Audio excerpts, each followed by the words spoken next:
नमस्कार, मैं गरिमा आप लोगों का अपने चैनल पर स्वागत करती हूँ। कैसे हैं आप लोग? आशा करती हूँ अच्छे होंगे। दोस्तों, आज मैं आप लोगों के लिए लेकर आई हूँ बहुत ही मज़ेदार चुटकुला नाच गीत। आइए सुनते हैं प्यारा सा गीत। पिया बेची मोटरसाइकिल के कार लैला, पिया बेची मोटरसाइकिल के कार लैला।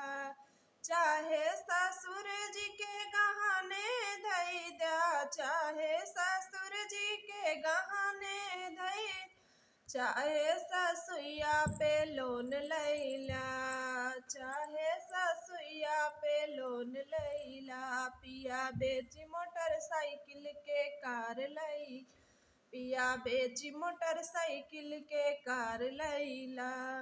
चाहे जेठ जी के गहने धई दा, चाहे जेठ जी के गहने धई, चाहे जेठनिया पे लोन लई, चाहे जेठनिया पे लोन लैला। पिया बेची मोटरसाइकिल के कार लई, पिया बेची मोटरसाइकिल के कार लैला।